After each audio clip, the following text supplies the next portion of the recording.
오늘 이제 우리가 하나님의 말씀 이제 엘리야 강해가 이제 사실 거의 끝났는데요. 제가 읽다 보니까 이거 너무 무슨 마치 달리는 자동차가 이제 서기가 좀 쉽지 않은 것 같습니다. 하나님께서 주시는 놀라운 축복의 말씀들이 계속 이어지기 때문에 제가 기회가 되는 대로 조금 더 해야 될 것 같은데요. 오늘 당신과 당신의 기적이라는 제목의 말씀으로 하나님과 함께 하길 원합니다. 저희가 지난주 말씀을 통해서 갑절의 은혜, 갑절의 영감, 갑절의 사명 하나님이 주실 때는 이게 2배로 주신다는 축복의 이전에 우리 하나님 앞에 갑절의 헌신으로 나간다는 사실을 살펴보았습니다. 장자에게 2배의 축복을 주실 때는 그 장자가 이쁘니까 2배 잘 먹고 잘 살아라의 축복이 아니라 너는 장자이기 때문에 2배로 하나님 앞에 헌신하라고 하는 하나의 약속임을 우리가 보았습니다. 그래서 우리 교회가 장자교회라서 이제 하나님 앞에 나아갈 때 우리가 장자교회는 이름으로 결정되는 것이 아니라 나이로 결정되는 것이 아니라 얼만큼 이 지역을 섬기느냐에 따라서 결정된다라고 지난주에 제가 선포하다시피 했습니다. 사실 그렇게 말씀 전해놓고 나서 혹시 또 이 말씀으로 상처받은 사람이 있으면 어떡하나, 우리가 장자인데 장자 못하면 내려놓자까지 말을 했는데 어떡하나 했는데 아니나 다를까 많은 분들이 참 응원해 주시고 많은 분들이 우리가 하나님 앞에 진정한 장자로 거듭나길 원한다라고 격려해 주셨습니다. 또한 하나님께서 우리에게 주시는 그 장자의 결단은 그냥 우리 갑절의 은혜를 그냥 자동으로 받는 것이 아니라 갑절의 결단이 있을 때만 가능하다고 말씀했습니다. 능력은 그냥 이것이 있는지 없는지 우리가 알 수가 없는데 그 능력을 사용할 때에 그 능력이 우리에게 주어졌는지를 알 수 있다라고 말씀드렸습니다. 요단강 앞에 선 이제 자기 스승은 천국으로 가버렸고 이제는 새로운 사역을 시작해야 될 이 엘리사에게 2가지 길이 있습니다. 요단강을 건너가는 방법이 있고 우리 스승이 했던 대로 그 겉옷을 벗어서 그 앞을 치고 나갈 때에 그것이 스승이 했던 대로 그것이 갈라지는 역사를 보게 되는 또 놀라운 축복이 그에게도 있었다라고 증거했습니다. 갑절의 은혜는 하나님 앞에 갑절의 결단을 향해서 이루어진다라고 말씀드렸습니다. 사랑하는 성도 여러분, 이제 이 엘리사 선지자는 말 그대로 갑절의 은혜를 받고 갑절의 영감을 받고 갑절의 능력을 가지고 스승 이후에 남겨져서 놀라운 이적을 통해서 이 이스라엘 백성들을 주님의 은혜 가운데로 인도하는 것을 보게 됩니다. 오늘 사실 이제 제가 3장은 스킵했는데요. 3장에는 어떤 장면이 나오냐면은 이제 모압과의 전쟁 장면이 나옵니다. 모압이라고 하는 나라, 그 옆에 있던 나라가 쳐들어왔습니다. 쳐들어오는데 하나님께서 놀라운 이 전쟁은 하나님께 속했다고 말씀해 주신 이 하나님은 이 이스라엘 백성, 특별히 이 엘리사를 통해서 그 전쟁에서 승리하게 해주십니다. 이 전쟁을 승리할 때 3가지 기적을 동반하게 해주십니다. 먼저는 이 엘리사에게 와서 이제 전쟁을 해야 되는데 우리가 어떻게 해야 됩니까? 라고 묻습니다. 엘리사가 특별한 명령을 내립니다. 그것은 뭐냐면은 가서 그 골짜기에 적들과 대치하고 있는 그 골짜기를 가서 파라라고 말합니다. 아니 지금 비가 내려오지 않고 물 한 방울 없는 이 나라에 어떻게 골짜기를 팝니까? 라고 얘기하는데 엘리사가 가서 무조건 파라라고 말합니다. 그들이 가서 순종했습니다. 그 골짜기를 팠습니다. 골짜기를 파고 나니까 거기에 물이 차는 기적이 첫 번째 기적입니다. 첫 번째 기적뿐만 아니라 이제 2번째 기적이 일어나는데요, 물이 찬 그 골짜기를 적군들, 모압 군대들이 이렇게 쳐다봅니다. 쳐다봤더니 이글이글 그 들끓고 있는 그 태양에 반사된 그 물이 빨갛게 비춰집니다. 그러니까 이 모압의 모든 백성들이 어떻게 하냐, 저기에 이제 저 피가 저기에 흐르고 있다라고 착각하게 만드는 것이 2번째 기적입니다. 3번째 기적은 뭐냐면, 여러분 고대 근동에서 전쟁을 할 때는 이것은 말 그대로 한 번 승부입니다. 여기서 이기면 모든 나라가 다 사는 거고 여기서 지면 다 같이 이제 노예가 되고 다 같이 끝나는 겁니다. 그렇기 때문에 전쟁을 할 때는 그 나라에서 제일 싸움 잘하는 사람들 다 거기다 불러놓고 그 나라에서 제일 똑똑한 사람들 다 완전 전면전, 거기서 이기면 다 얻는 거고 지면 다 잃는 겁니다. 모압에서 가장 똑똑한 사람들이 와서 그 지금 상황을 보고 어떻게 판단하느냐, 저기 지금 피가 있다. 피가 있다는 것은 자기들끼리 싸운 거다. 자기들끼리 싸웠으니까 이제는 우리가 가서 이겼다라고 오판하게 만듭니다. 이것이 3번째 기적입니다. 사랑하는 성도 여러분, 결국에는 오판하고 나니까 어떡합니까?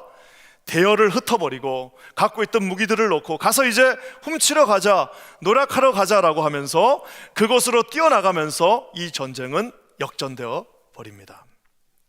한 나라의 흥망성쇠가 엘리사의 기적을 통해서 이루어지는 것을 보게 됩니다.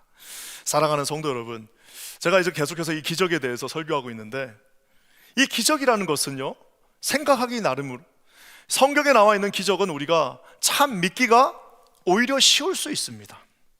왜냐하면 그 성경의 모든 기적들은 3400년 전, 3000년 전, 5000년 전, 2000년 전에 이루어진 이 책 속에 있는 기적은 우리가 어렸을 때부터, 이렇게 추운데도 교회 나와 있는 분들은 아마 어렸을 때부터 이 말씀을 다 듣고 여기 있는 기적을 믿지 말라고 그래도 아마 자동적으로 다 믿어지시는 분들이 이 자리에 많을 겁니다. 전쟁을 이기게 하시고 가뭄에 비를 내리시고 홍해를 가르시고 심지어 태양을 멈추게 하는 그 하나님의 영광의 그 기적들이 그냥 다 믿어집니다. 물리를 걸으셨고 병자를 고치셨고 오병이의 기적으로 그들을 먹이셨고 본인이 죽은 지 사흘 만에 다시 일어나시고 장사한 지 사흘 만에 승천하신, 부활하시고 승천하신 그 주님이 사실 안 믿어지기도 쉽지 않습니다. 왜냐하면 우리 어렸을 때부터 많이 들었기 때문입니다. 그래서 여러분, 기적은 어떤 면에서는 믿기가 어렵지 않습니다. 하지만 정말 어려운 기적은 뭐냐면, 그 기적이 과연 나에게도 일어날까 하는 것은 별개의 문제입니다.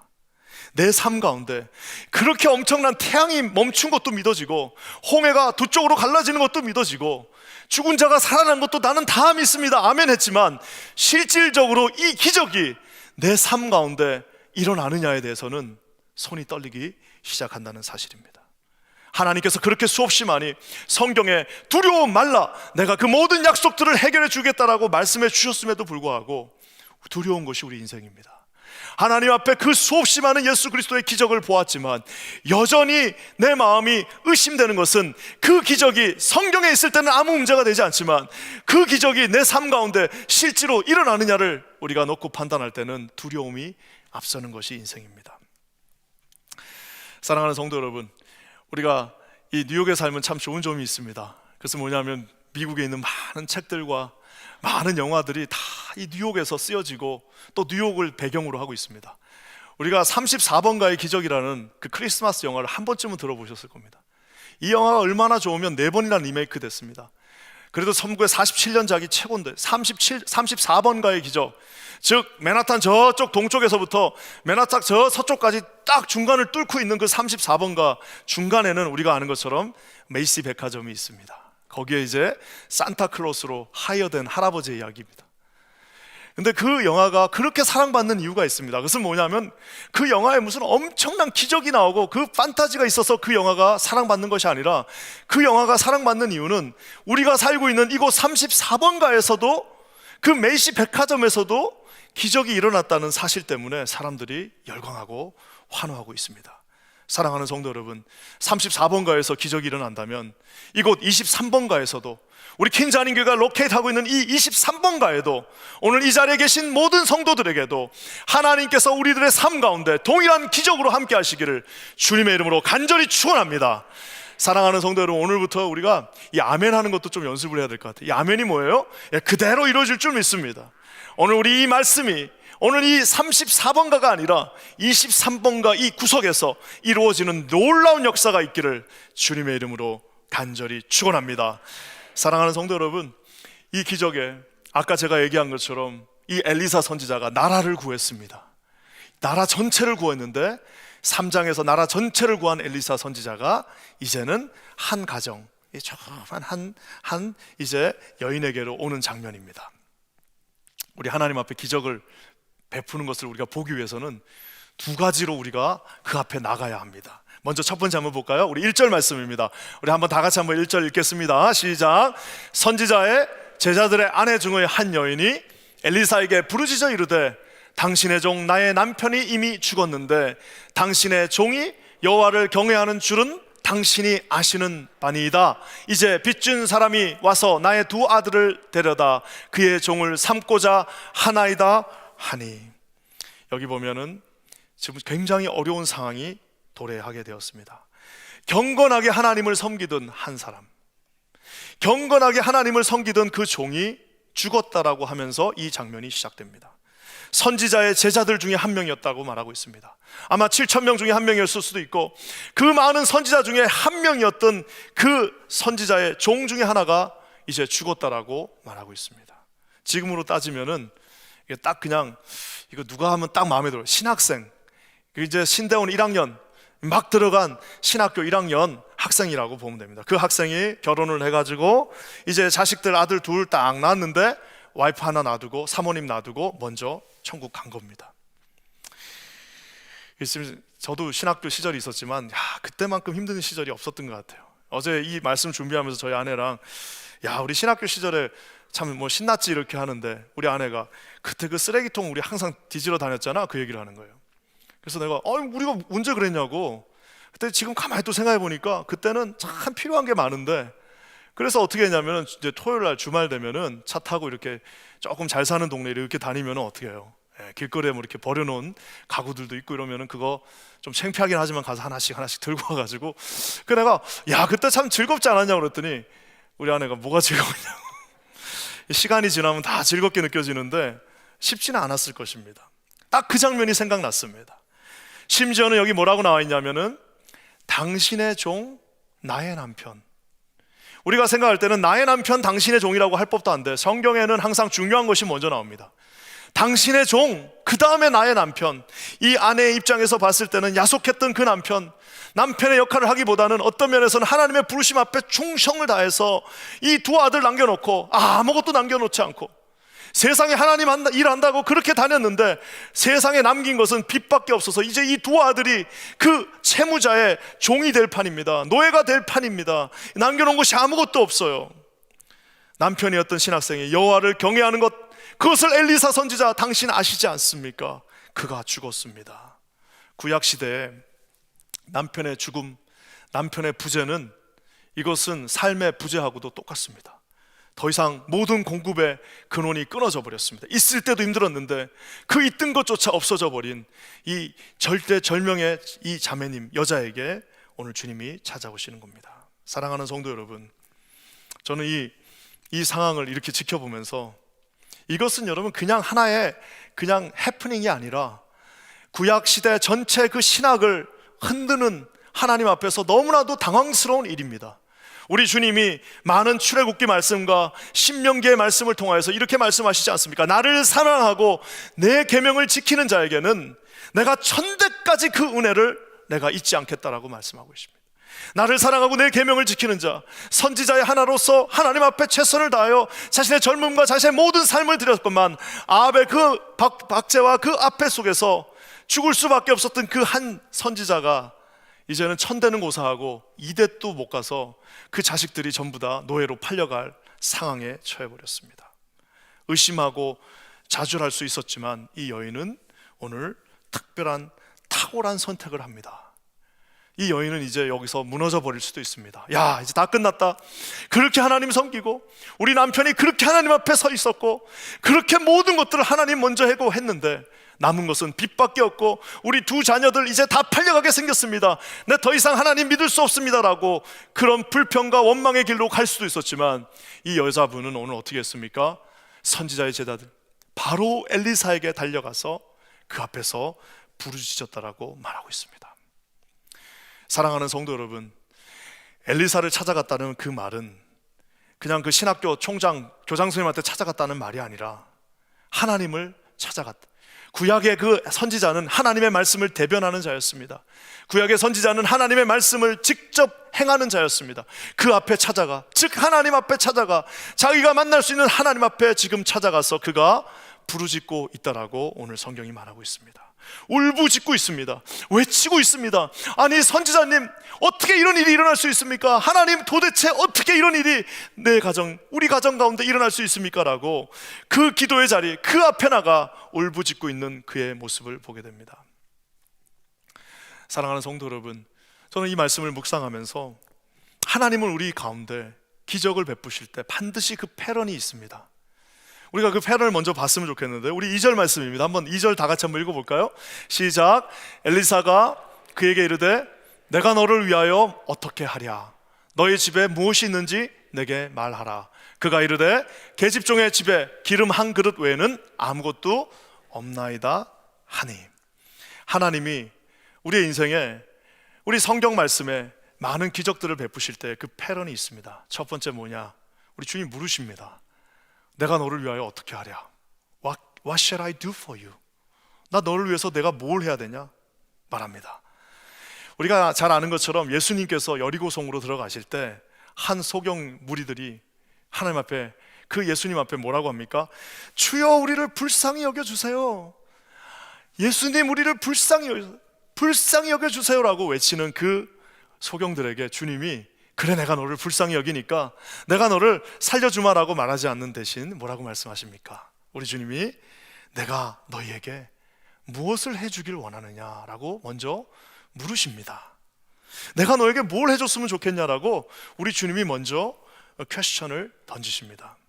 그러니까 그 소경들이 뭐라고 말합니까? 주님 보기를 원합니다. 아니, 소경이 보고 싶은 건 당연한 거잖아요. 근데 왜 주님은 물으셨고 왜 그들은 대답했을까요? 주님 내가 보기를 원합니다. 보고 싶습니다. 봐야 합니다. 주님 나에게 보여 주십시오라고 그가 간절하게 대답할 수 있었던 이유는 하나님이 그에게 물으셨기 때문입니다. 하나님이 물으시는 이유는 그가 하나님 앞에 먼저 나가 부르짖어 외쳤기 때문입니다. 사랑하는 성도 여러분, 하나님이 물으시는 그 찬스를 주님 앞에 들으시는 저와 여러분 되시기를 주의 이름으로 간절히 축원합니다. 야고보서의 말씀처럼 너희가 얻지 못함은 구하지 아니하였기 때문이라고 우리 주님이 말씀하고 계십니다. 하나님 앞에 구하지 않는 많은 분들이 있습니다. 얻지 못하는 많은 분들이 있습니다. 기도의 자리에 나가 하나님 앞에 간절히 여러분의 입을 크게 벌리고 하나님 앞에 구하시는 저와 여러분 되시기를 주님의 이름으로 간절히 축원합니다. 우리 하나님 앞에 나아갈 때에 주님이 물으십니다. What shall I do for you? 내가 도대체 너의 가정에 뭘 해줘야 돼? 아니 지금 이제 애 2명 노예로 팔려가게 생겼고 집에 먹을 거라고는 하나도 없는 이 집에 당연히 먹을 거 주셔야죠 라고 말해야 되는데 주님이 묻습니다. What shall I do for you? 너에게 뭘 해주길 원하느냐? 사랑하는 성도 여러분, 오늘 이 23번가에 있는 교회에 앉아 계신 여러분, 오늘 이 온라인으로 함께 하시는 모든 우리 사랑하는 성도 여러분, 주님이 이 시간에 저와 여러분에게 물으십니다. What shall I do for you? 너에게 뭘 해주기를 원하냐? 너에게 무엇을 해주기를 원하느냐? 사랑하는 성도 여러분, 여러분의 그 대답이 준비되어 있으시기를 주님의 이름으로 간절히 축원합니다. 오늘 주님이 이제 먼저 물으신 다음에는 특별한 또 한 가지 패런이 있습니다. 뭐라고 말씀하십니까? 가진 것을 다 가져오래요. 아무것도 없다라고 말하는 그녀에게 참기름 하나, 그러니까 기름 하나 외에는 아무것도 없다라고 말합니다. 뭐라고 말하냐면은 주님 집에 기름 한 그릇 외에는 아무것도 없습니다라고, 한국말은 집에 참기름이 아니라 하여튼 기름 하나 아무것도 없습니다 이렇게 말합니다. 근데 사실은 영어가 더 정확하게 이 히브리어의 뉘앙스를 말해주고 있습니다. Your servant has nothing. 이게 먼저 나옵니다. Your servant has nothing in house. 이 집에는 아무것도 없습니다. 남은 것이 아무것도 없습니다. Except a jar of oil. 오일, 요만한 요 오일 하나 남아 있는데요. 그거 말고는 아무것도 없습니다라고 말하고 있습니다. 제가 이것을 히브리 말을 조금 더 우리 한번 뉘앙스를 살려서 번역하면 이렇게 번역하고 싶습니다. 당신의 종은 지금 저는 우리 집에 아무것도 없습니다. 잠깐만요. 참기름 한 병 요만큼 남았습니다. 요게 딱 맞는 이 뉘앙스예요. 우리 집에는 아무것도 없어요. 우리 집에는 nothing, I have nothing. 생각해보니까 참기름 요만큼 남았습니다라고 말하고 있습니다. 사랑하는 성도 여러분, 저는 오늘 말씀을 읽으면서, 많은 주석서들을 읽으면서 우리가 잘 아는 것처럼 성경의 말씀을 너무 이 알레고리 같이 이렇게 쭉 빼가지고 확대 해석할 수는 없지만 그 많은 것들 중에 해필 하나 남은 게 뭐예요? 기름입니다. 집에 소금이 남았을 수도 있고, 집에 무슨 과일 껍데기 하나가 남았을 수도 있고, 집에 무슨 티 하나가 남았을 수도 있는데 다 아무것도 없습니다. 그렇지만 기름이 이만큼 한 병 있습니다라고 말하고 있습니다. 사랑하는 성도 여러분, 오늘 이 장면은 아름다운 하나님이 주신 많은 심볼들이 이곳에 있습니다. 우리 삶 가운데 아무것도 남지 않지만, 지금 절망 가운데 아무것도 남지 않지만 내 마음에는 이만큼 기름이 남아 있습니다. 겟셋마네 동산에서 겟셋마네라고 하는 그 뜻이 뭡니까? 기름을 짜는 틀, 기름을 짜는 그 틀. 우리 예수님께서 온 몸을 다하여 기름 한 병을 쏟으신 것처럼 내 마음속에는 아무것도 남아있지 않지만 그 기름 한 병이 남아있습니다라고 주님이 말씀하고 계십니다. 사랑하는 성도 여러분, 주님이 물으실 때는 다 우리가 대답한 다음에 우리의 대답에 응답해 주시기 위해서 물으십니다. 저는 오늘 기도하기는 여기 계신 모든 분들에게 주님이 물으시는 그 물음 속에서 우리가 비록 부족하지만 주님 앞에 답하실 수 있는 것들이 있기를 주님의 이름으로 간절히 축원합니다. 뭐가 있냐라고 물으실 때 그래요, 다 없어졌지만 주님 요 안에 기름 하나 있습니다라고 답하실 수 있는 저와 여러분 되시기를 주님의 이름으로 간절히 축원합니다. 우리 하나님 앞에 먼저 나가야 됩니다. 무조건 하나님 앞에 나가야 됩니다. 하나님 앞에 나아간 다음에는 이제 또 하나 나가야 될 길이 있습니다. 우리 3절과 4절 말씀 한번 다 같이 읽겠습니다. 시작. 이르되 너는 밖에 나가서, 이번에도 다 밖에 나가랍니다. 모든 이웃에게 그릇을 빌리라. 빈 그릇을 빌리되 조금 빌리지 말고 너는 내 두 아들과 함께 들어가서 문을 닫고 그 모든 그릇에 기름을 부어서 차는 대로 옮겨 놓으라 하니라. 오늘 주님이 그 여인에게 바깥으로 나가라고 말합니다. 그러면서 그냥 나가는 게 아니라 아주 우스운 부탁 하나를 하십니다. 아까도 잠깐 얘기했지만 커다란 성경에 나와 있는 기적들이 있고 작은 순종들이 있습니다. 순종에도요 아주 어려운 순종이 있습니다. 우리 주기철 목사님 같은 사람은 진짜 순교하는 것이, 그것이 하나님 앞에 순종입니다. 그분은 순교하는 것이 순종입니다. 우리 가운데 하나님이 순교하라고 하신 분, 우리 킨자님교회 52년 역사 동안 순교자는 없지 않습니까? 사랑하는 성도 여러분, 우리 하나님께서 무슨 옛날같이 우리 옛날에 한진아 목사님처럼 무슨 집을 팔고 내가 나를 따라오라고 말하는 사람, 우리 하나님 그렇게는 안 하시지 않습니까? 우리 하나님께서 우리에게 엄청나게 커다란 순종을 요구하시는 일은 사실상 우리 인생에서 많지 않습니다. 오늘 주님이 뭐라고 말씀하십니까? 순종은 순종인데 아주 웃긴 순종을 부탁합니다. 그릇을 빌려오라고 말합니다. 이거는 별거 아닌 것 같아도 아주 웃긴 순종입니다. 우리가 옛날부터 가전제품 이런 거는 서로 잘 안 빌려주잖아요. 당시 그릇 플라스틱이 없던 그때 그릇은 아주 고가품입니다. 많지도 않아요. 근데 그 그릇을 빌려오라고 하는데, 아니 집이 음식이 넘쳐나고 잔치하고 이러면서 그릇을 빌리면 그것은 문제가 안 되는데, 지금 두 아들이 몰골은 다 이렇게 그냥 못 먹어가지고 몰골은 다 피골이 상접한 상태에서 그 동네 사람들이 다 알고 있습니다. 저 집 두 아들이 이제 내일 모레면은 노예로 팔려가는데, 먹을 게 없어갖고 노예로 팔려가는 저 집 아들 둘 다 알고 있는데 그 여인에게 가서 생뚱맞게 그릇을 빌려오라고 말하고 있습니다. 하나님의 순종은 어렵다기보다는 좀 귀찮고 우습게 느껴질 때가 많습니다. 참 보면은 우리 교인들 중에서도 그렇고 참 순종 재밌게 하시는 분들이 있습니다. 집사님 요즘 하시죠? 그러면은 그래요 집사님, 목사님 순종하면서 할게요. 예, 감사합니다.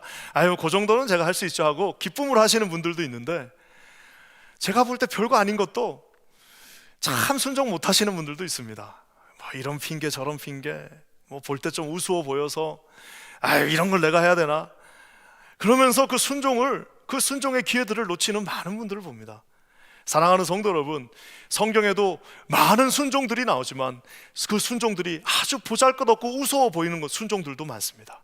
하늘이 쨍쨍한데 산 꼭대기에 올라가서 방주를 지으라고 말씀하셨습니다. 우리가 홍수를 내는 건 할 수 없지만 하루하루 나무 하나씩 꺾어가지고 방주를 짓는 것은 할 수 있습니다. 물론 사람들이 웃고 조롱하고 뭐라고 말하고 저 노인이 미쳤다고 말했지만 주님의 명령이기에 그가 순종했습니다. 전쟁 중인데 아무 말 하지 말랍니다. 전쟁 중인데 아무 말 하지 말고 거기를 7바퀴 돌라라고 말하니까 하고 싶은 말은 많았지만, 너무 이치에 맞지 않았지만, 이것은 도저히 상상할 수 없는 일이지만 주님의 명령이기에 묵묵히 순종했더니 여리고성이 무너졌습니다. 눈먼 자에게 가서 진흙을 묻혀서 그 진흙을 가지고 얼굴에다 비비라고 말씀하십니다. 아니 내가 지금 장님인 것도 지금 서러워 죽겠는데, 내 마음 가운데 얼마나 많은 열등감이 있는데, 아니 그 진흙, 그것도 그 침으로 이긴 진흙을 내 눈에 바른다고요? 내 도저히 자존심 상해서 못하겠습니다라고 말할 수도 있었지만, 그가 하나님의 명령이기에 순종했더니 눈이 시력이 2.0이 되어버렸어요. 사랑하는 성도 여러분, 나아만 장군이 내가 명색이 장군인데 이 조그만 똥물에서 내가 7번 거기 가서 내가 이럴 바에는 차라리 그곳에 가서 내 좋은 그 목욕탕에 가서 내가 목욕하겠다라고 말할 수도 있었지만, 주의 종이 하는 말이니까 한번 들어봤습니다. 들어봤더니 피부가 백옥같이 깨끗해지는 놀라운 역사가 일어났습니다. 고기잡이 전문가, 이 갈릴리 바닷가에서 평생 고기 잡으면서 딱 보면은 아, 저기 고기구나, 여기 고기구나라고 볼 수 있었던 그에게 이제는 어느 날이 도저히 고기가 안 잡혀서, 아무것도 안 잡혀서 그물 다 걷어가지고 다 닦고 이제 다 정리해놓고 집에 가려고 하는데 33세밖에 되지 않은 젊은 한 선생이 오더니, 한 번도 고기 안 잡아본 사람이 요 앞에다가 다시 한번 내리죠.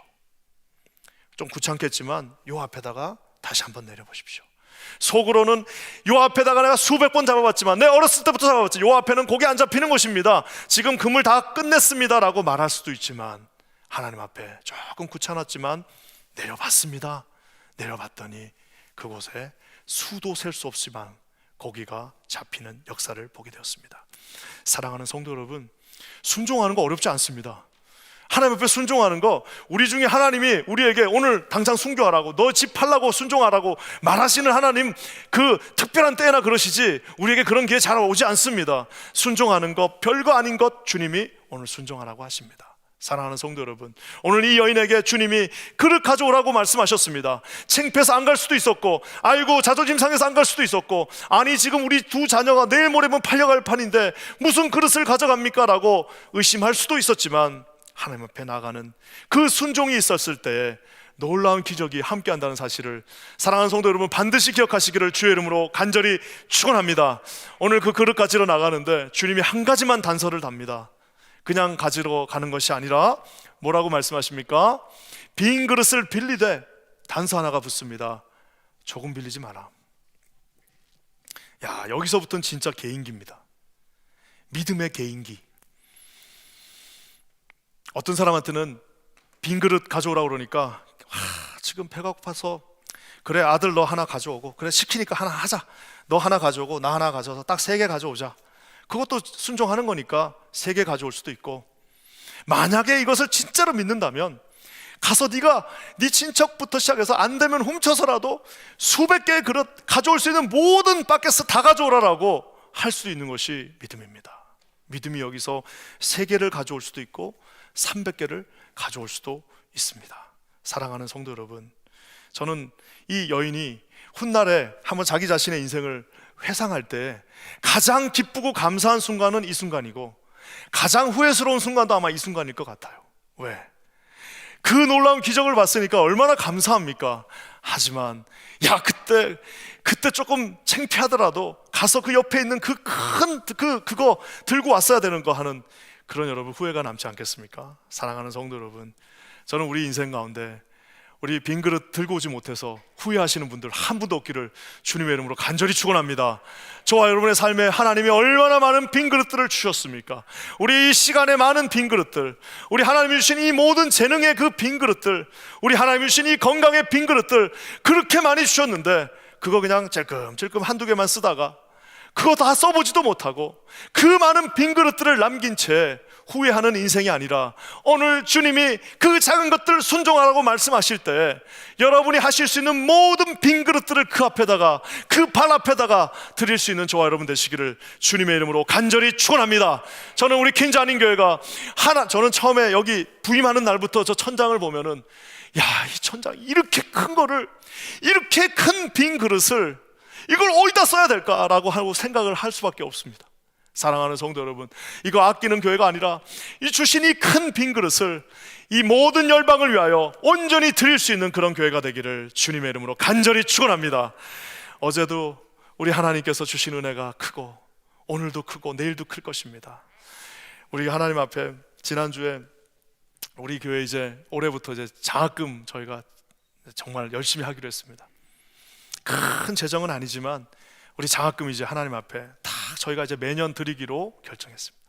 담당하신 장로님 만나가지고 얘기하는데 얼마나 기분이 좋은지, 끝나고 나서 집에를 가는데 하나님 기도했습니다. 하나님, 비록 지금 우리가 이렇게 작은 포션으로 하나님 앞에 이 장학금 드리지만 이거 나중에 아버지 하나님 5년 10년 지나면 여기에 100배의 은혜를 태워주십시오. 하나님 아버지, 빈 그릇을 채워서 하나님 앞에 온전히 올려드릴 수 있는 그런 거룩한 교회가 되게 해주십시오라고 하니까 그냥 아무것도 없어도 기분이 얼마나 신이 나는지 모릅니다. 사랑하는 성도 여러분, 오늘 주님이 우리에게 많은 것들 요구하시지 않습니다.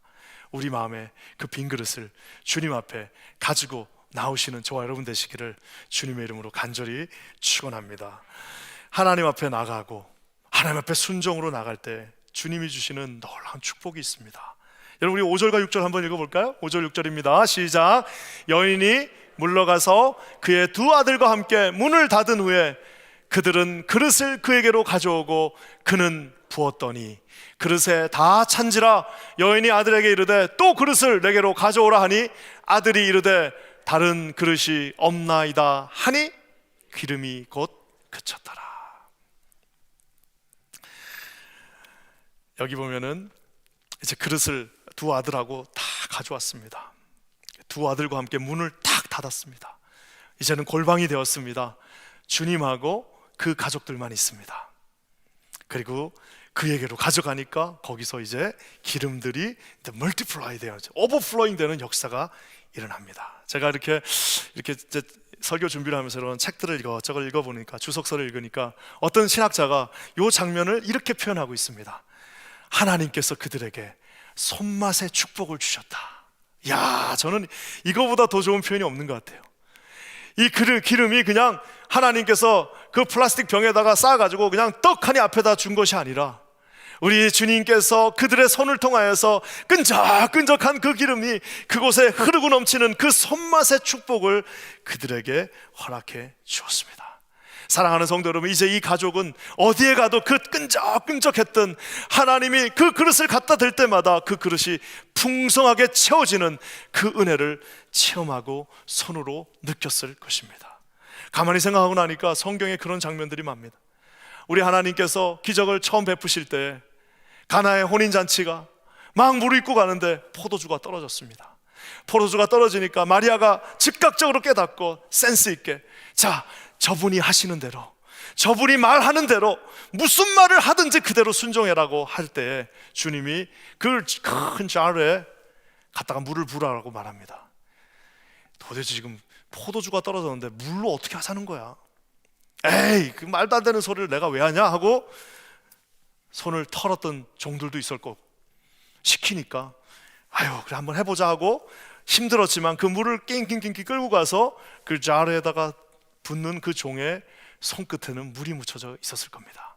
물이 묻혀져 있던 그 종이 잠시 후에 보니까 그곳에 붉고 아름답고 먹음직하고 너무나도 맛있는 포도주가 그 안에 있는 것을 그 손이 느꼈습니다.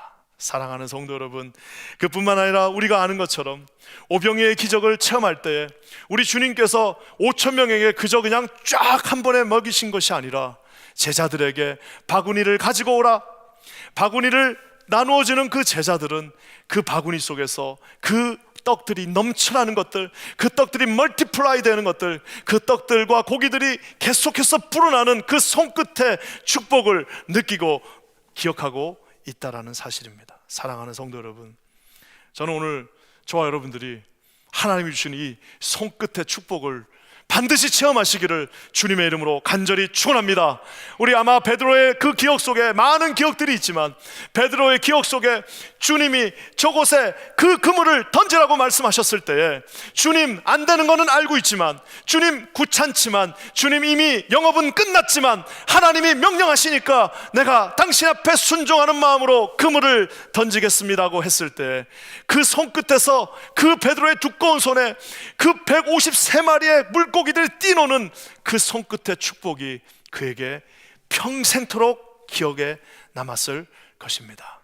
사랑하는 성도 여러분, 저는 우리 퀸자님 교회가 이런 기적을 손끝으로 체험하는 교회가 되기를 주님의 이름으로 간절히 축원합니다.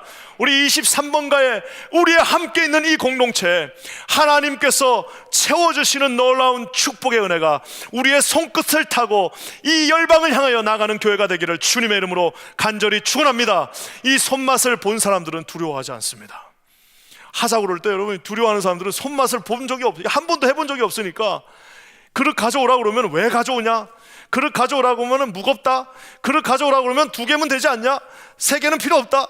여러분, 이 다 기적을 체험해보지 못했기 때문입니다. 사랑하는 성도 여러분, 기적을 체험한 이 두 아들과 이 여인은 이제 평생의 기억 속에서 끈적끈적하게 임했던 하나님의 그 오일을 기억하게 될 것입니다. 저는 우리 퀸즈 한인교회가 하나님 앞에 오늘 방송으로 함께 하시는 모든 성도들에게 이런 놀라운 은혜가 충만하게 임하시기를 주님의 이름으로 간절히 축원합니다. 오늘 말씀을 마무리하면서요, 오늘 이 말씀은 참 너무 인간적으로 끝이 납니다. 인간적이란 말은 좋은 말이, 하나님은 너무나 우리 인간적이란 말이 나쁜 것도 있지만 좋은 말도 됩니다. 언제 인간적인 게 좋은 거예요? 바로 이렇게 끝날 때가 좋은 겁니다. 오늘 이 여인이 첫 장면에서 뭐라고 그랬어요? 나는 아무것도 남은 것이 없습니다. 나 아무것도 없습니다. I have nothing. I have nothing in my house. 아무것도 우리 집에는 남은 것이 없습니다 라고 말했습니다. 오늘 이 여인이 이제 하나님 앞에 기적을 체험하니까 선지자가 그에게 선포합니다. 7절 말씀 한번 볼까요? 한번 다 같이 읽겠습니다. 시작. 그 여인이 하나님의 사람에게 나아가서 말하니 그가 이르되 너는 가서 기름을 팔아 빚을 갚고 뭐라고요? 남은 것으로 너와 네 두 아들은 생활하라, 살리라. You can live with your two sons. 너는 이제 살 거야. 나는 이제 남은 것이 없어서 죽어야 되는 인생, 나는 이제 아무것도 남지 않아서 죽을 수밖에 없는 절망과 좌절의 인생, 아무것도 남은 것이 없는 초라한 인생이었지만 오늘 선지자가 선포합니다. 너는 이제 남은 것으로 네 두 아들과 함께 You can live. 너는 그 인생을 살라.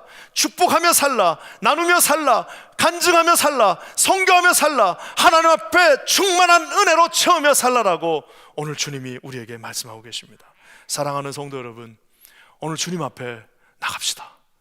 친정집 찾아가봐야, 친구 찾아가봐야 여러분, 기름 2개는 줄 수 있어도 그 이상은 줄 수 없습니다. 하루 이틀은 더 살게 해줄 수 있지만 근본적인 치유는 불가능합니다.